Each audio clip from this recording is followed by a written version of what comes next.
Hey folks, this is Meredith from the Papery Craftery, and today we're going to be making some striped flowers on our quilling comb. To start, you're going to need two different colored papers. I have black and ivory here. They're both 1/8 inch wide, but any size will work. You're going to need a quilling comb.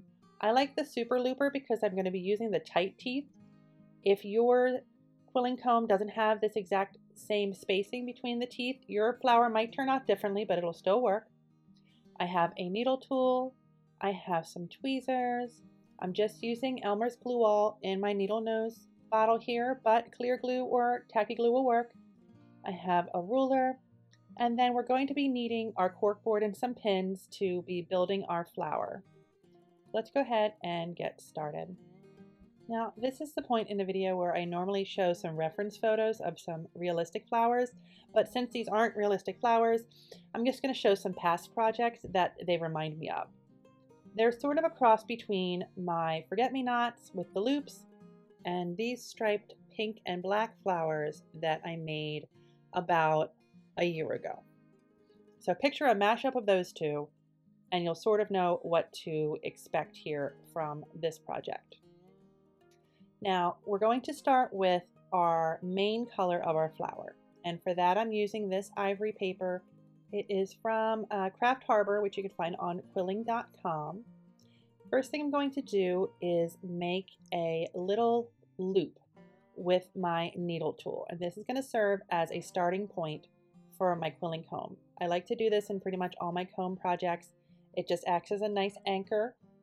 It makes it easier to start, it makes it easier to hold. This is just my personal preference. You don't have to do this if you don't want to. If you're used to using your quilling comb in a different way, go ahead and do that. So with that anchor, I place it somewhere in the middle of my teeth. Remember, I'm only using the small teeth for this project, so it's going to go right in the middle there. And I'm going to add one tooth on the bottom and bring my tail to the front. Loop it back around, add another tooth on the top, and now my tail is in the back again. And I'm going to keep going that way, bringing my tail forward with adding a tooth and bringing it back by adding a tooth on the top. I'm going to be doing this so I end up with 6 teeth on either side of my anchor. So that was 2, this is 3 on the bottom, loop it around, 3 on the top, and 4, and 4. Notice I haven't added any glue as of yet. The paper will hold itself. You don't need to glue every step. In fact, I would recommend not doing that because the glue is going to end up, once it dries, making it a little bit difficult to mold into the step we're going to do after this. So at this point, I have my anchor in the center, 1, 2, 3, 4, 5, 6, and then 1, 2, 3, 4, 5, 6 on the top. Try to get it as straight as you can. It doesn't have to be perfect. And then we're going to flip around to the back and tear off right in the middle any excess. So we have a little strip there that we can add a tiny bit of glue, not gluing the entire strip down, just a little bit on the end. You can see I'm holding it in the back so nothing gets unraveled. And then gluing that down. And that's going to stay right there. But remember, these are striped flowers, so we need to add our stripes. That's where the black comes in. So right after, it's hard to see in this video, but right where the seam that I just glued down, that ivory paper, I'm going to add another drop of glue, and I'm going to lay my black paper. You can use whatever colors you like. I'm just using black for the video. Lay my black right after that seam. Try not to add any extra bulk right there by putting it right after. And notice I have my black going back through my comb on the exact tooth where I stopped the ivory. I'm not adding any length here. I'm not adding any teeth, but I am going to be wrapping this black paper from the back to the front in the same way with the ivory, but again, not adding any teeth. And I'm going to wrap it around once.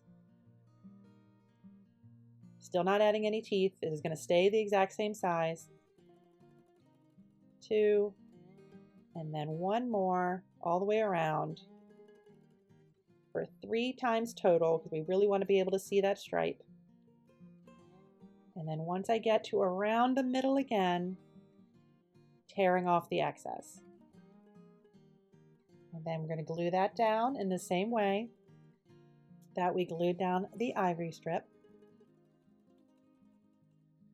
Press it to seal for a second.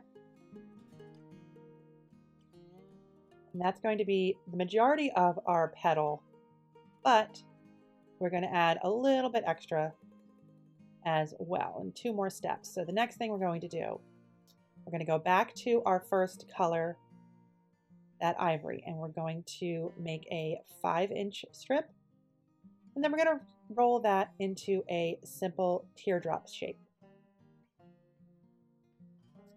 So if you're unfamiliar with a teardrop, it's one of the most basic shapes in quilling. You're just going to roll it all the way from end to end on your quilling tool. Take that out, let it unravel a little bit, and then I like to give mine a pinch right away before I glue it, and then glue down the end.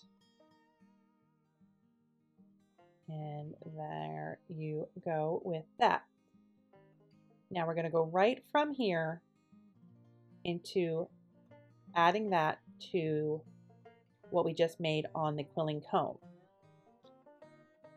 We have our shape here. We have our seam where we ended.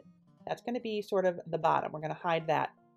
We're going to make this into a kind of a loop shape by gently bending it over the end of my tool here. I'm not squeezing too much. It's okay if the bottom gets a point. I actually think that makes it easier to turn this into a flower petal.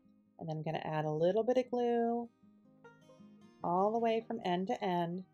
And we're going to wedge our little teardrop right in there, just like that so far, and then fold it over. Now we have a flower petal that has 2 definite black stripes going through it. We have one on the outside, and then we have one around that teardrop that we just made.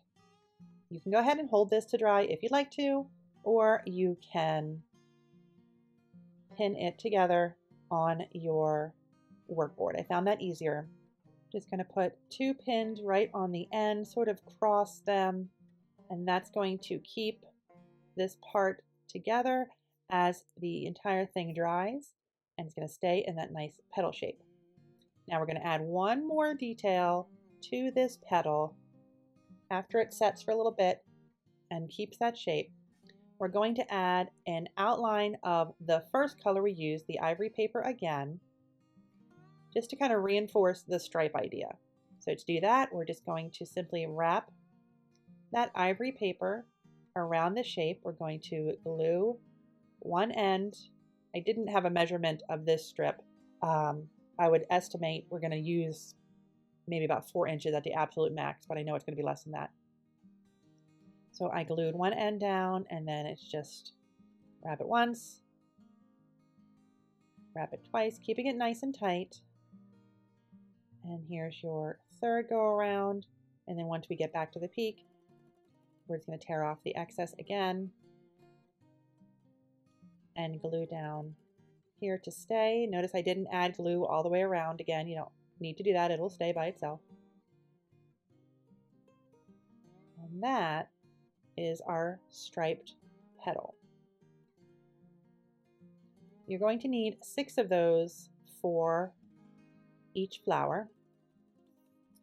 We're going to keep the stripe idea going by adding a center to our flower that also is going to have a stripe to it. So for that, we're back to our ivory and black. I need 8 inches of the ivory, and then another 4 inches, and then also for the black, 4 inches as well. 4 inches as well. There we go.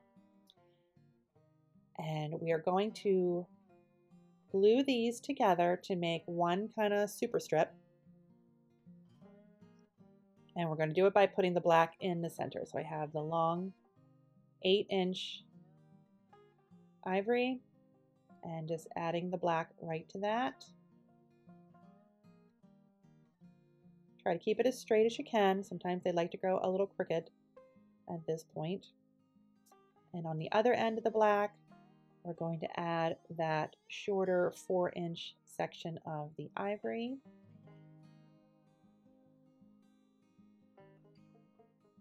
There you go. Okay, that just needs to set for just a second. It does go pretty quickly. And then it's just a matter of rolling this strip all the way. We're making a nice tight coil by rolling it all the way from end to end. If you need to take it off your tool and roll it by hand, you can always do that. Once it gets a little long, sometimes it's trickier to roll it on a tool.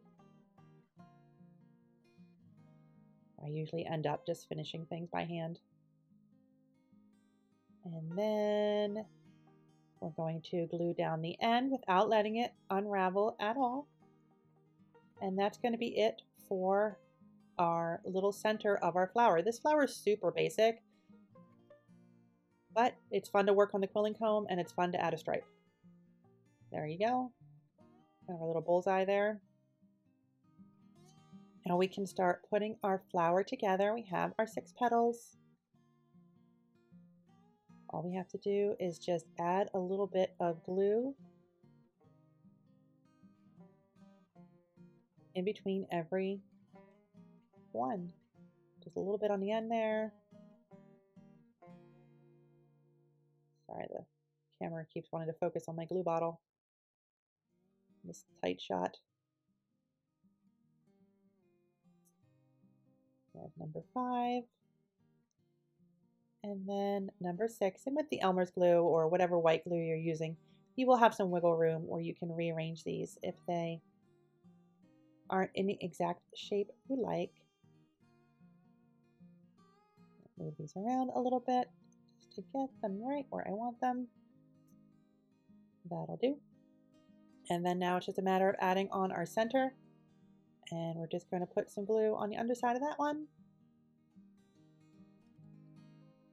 And this is where if you feel like you might mess up your flower while you're putting this on, you're going to go ahead and use your tweezers. Just like so. In the center, move it around however you need to. And that is it for these striped flowers on our quilling comb. You can add some variety to these. You can make them in different colors. Here's another ivory one that's all dry. I have one in a color called papaya. Even just black and white looks really neat. You can, change these up by adding maybe a fringed element, or, running it through your paper crimper and adding a crimped edge instead of that solid edge. Or you could mold your flower petals as they're drying to make this more of a 3D look, or dome your center to, again, give it more of a 3-dimensional look. But I just always like the graphic idea of using black as an accent color. I think it even makes it look, like I mentioned in the other striped flower video, it looks like it was drawn in a comic book, which I think just looks really cool. So anyway, very simple project for this week. Any skill level can handle this. I will leave a link in the description box for this video for not only all the supplies that I used, but a link to the playlist I have for quilling comb projects. It's one of my favorite tools, and I use it a lot. So if you're a fan like me, you might want to check out those other videos as well.